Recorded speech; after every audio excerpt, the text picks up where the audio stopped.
Hello friends, કેમ છો? I hope કે તમે બધા એકદમ મજામાં હશો. બધાને જય માતાજી, જય શ્રી કૃષ્ણ. ને હજી આપણે બનાવવાના છે ગોળ પપડી. તો અમે કહીએ ગોળ પપડી, તો ચાલો આજે કેવ શેની બનાવવું હોય તમને બતાવું. આપણે આજે બનાવવાની છે બાજરાના લોટની બનાવવાની છે. તો મેં 2 વાટકા બાજરાનો લોટ લઈ લીધો છે.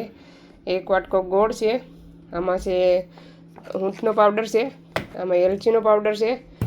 ને આપણે હવે પેલા લોટ શેકી લેવાનો છે. ને હજી ઘી લેવાનું બાકી છે. તો ચાલો 1 વાટકો ઘી પણ લેવાનું છે આપણે. તો ચાલો બનાવવાનું ચાલુ કરીએ. હાય અજય. Hi guys. તો ચાલો આપણે ગેસ ચાલુ કરી દીધો.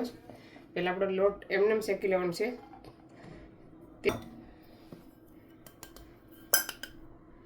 સુધી આપણે એને આવી રીતનું ધીમા ગેસ ઉપર શેકવાનું છે. મસ્ત સુગંધ આવે ને ત્યાં સુધી શેકતો રહેવાનું.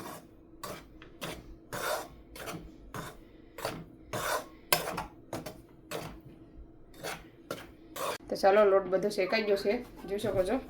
અહીં મારે 5 થી 10 મિનિટ થઈ શેકતે ધીમા ગેસ ઉપર. કલર ચેન્જ થઈ ગયો છે. ને 1 ચમચી ઘી નાખ્યું હતું. થોડોક શેકાઈ જાય ને પછી 1 ચમચી ઘી એડ કરવાનું. ચાલો હવે ગેસ બંધ કરી દેવાનું છે ને એને લઈ લેવાનું છે પહેલાં થાળીમાં. આપણે લઈ લઈએ કાથરોનો.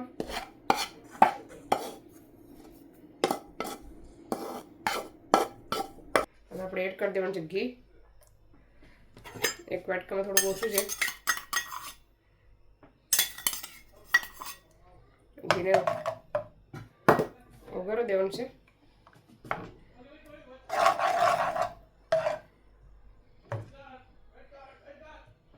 હવે નાખી દેવાનું છે ગોળ. હવે નાખવાનું છે ગોળ. ગોળ છે ને આ ઓછો છે.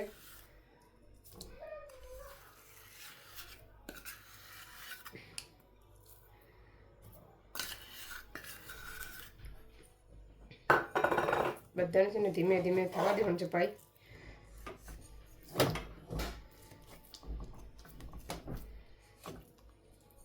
તમે તેલમાં પણ બનાવી શકો. મેં ઘીમાં બનાવું.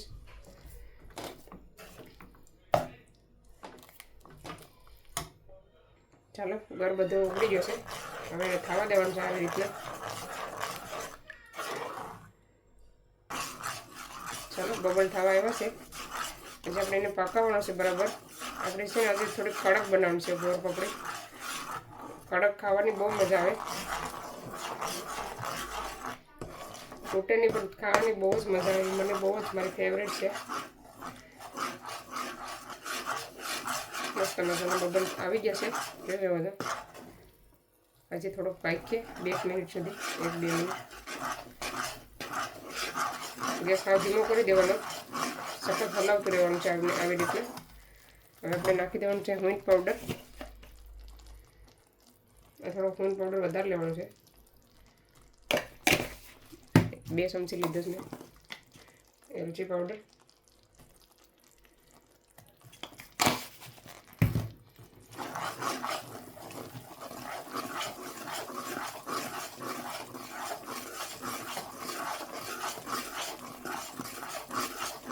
ચાલો હવે નાખી દઈએ. મસ્ત મજાનો આપણો ગોળ થઈ ગયો છે. કાંઈ આવી ગઈ. થોડું થોડું નાખતા જાય, ફેરવતા જાય, મિક્સ કરતા જાય. આપણે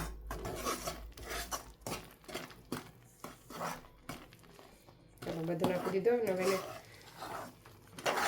આવી રીતના પકાવવાનું છે જેમાં થોડીક વાર.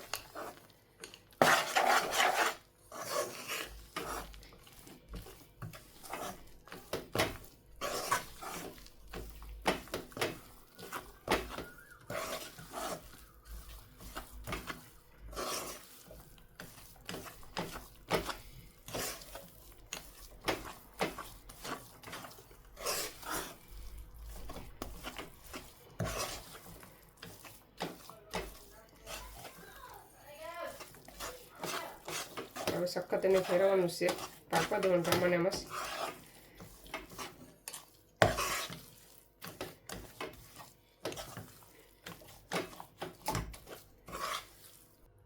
તો ચાલો આપણી ગોળ પપડી રેડી થઈ ગઈ છે. હવે આપણે લઈ લઈએ થાળીમાં.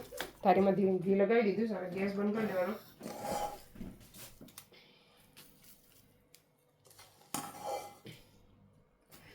આ છે ને કડક બને પણ ખાવાની એકદમ મજા આવે. જો ખાધી હોય કોમેન્ટ કરવાનું ભૂલતા નહીં. એકવાર ટ્રાય કરજો તમે પણ, જેને કડક બહુ ખાવાનું ગમતું હોય ને એના માટે છે.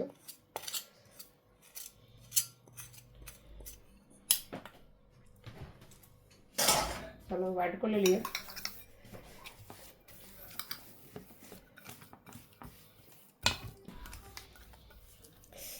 બહુ ગરમ છે.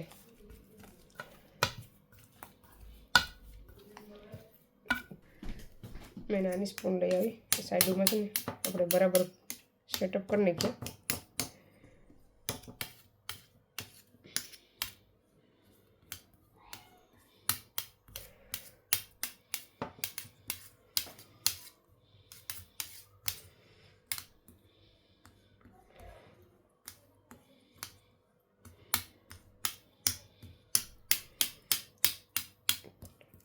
ઠંડી પડી એટલે ઘી બધું સુકાઈ જાય.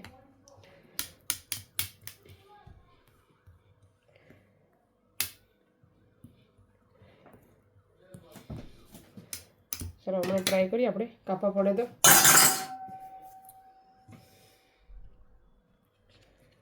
જો પડી જઈશ તો આપણે કાપા કરીને રેડી જ રાખીએ, એટલે કાઢીએ ત્યારે એવું ટેન્શન નહીં, નીકળી જાય ફટાફટ.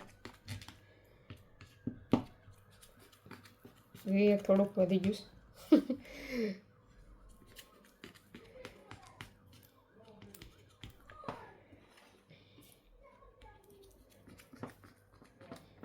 ઠંડીમાં છે ને ઘી ખાવું જોઈએ.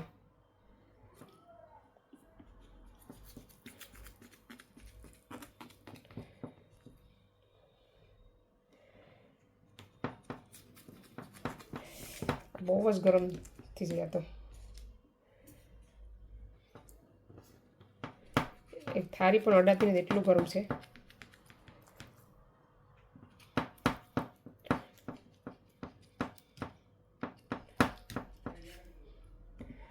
ઠંડી થઈ જાય પછી બતાવવા તમને બટકા કરીને કાઢીને તો કેવી બની છે કોમેન્ટ કરજો. ચાલો પછી મળીએ. હવે કલર થઈ ગઈ છે. હવે આપણે ગોળ પપડી જોઈ લઈએ. આપણે એને ડેફી કરીને રેડી કરી નાખીએ, પછી આપણે ટેસ્ટ કરીએ કેવી બની છે. તમને બતાવો આગળ મેં તો જોઈ શકો છો એકદમ મસ્ત દેખાય છે. કોને કોને બાજરાની ગોળ પપડી ભાવે છે કોમેન્ટ કરજો જરૂરથી. મારે કેટલા દિવસથી બનાવી હતી પણ કંઈ ટાઈમ નહોતો બનાવવાનો, તો આજે એમ થયું કે કંઈ સ્કૂલ જવાનું નથી એટલે બનાવી નાખું. તો ચાલો આટલી પથ્થર જેવી થઈ જાય ને કે હાથથી આપણે શાકવું કેવું કાંઈ કામ કરે નહીં. હું તને આગળ બતાવું, મને એકલીને હસવું આવે. ચાલો ફ્રેન્ડ્સ, હું તમને અલગ અલગ કરીને બતાવું, પછી ટેસ્ટ કરું. જો તૂટે તો આ ખાવામાં બહુ મસ્ત લાગે, પણ તોડવા ટાણે અથોડી લઈ લીધી. ચાલો મસ્ત ડેપી થઈ ગઈ છે સરસ મજાની. ડેપી તો એક નંબર પડ્યા નહીં, પણ ખાવામાં છે ને થોડું કેવરાવે. આવી રીતના કડક ભાવે ને તો જ તમે બનાવજો, તો ખાવામાં બહુ જ મસ્ત લાગે. જો ખાઈ શકો તો બનાવજો. તો ચાલો હવે આ વિડીયોને અહીંયા સેન્ડ કરીએ. તમને અમારો વિડીયો કેવો લાગ્યો, સારો લાગ્યો તો લાઈક કરો, શેર કરો, સબસ્ક્રાઈબ કરો. મળીશું નવા વિડીયોમાં. ત્યાં સુધી બાય બાય, જય શ્રી કૃષ્ણ.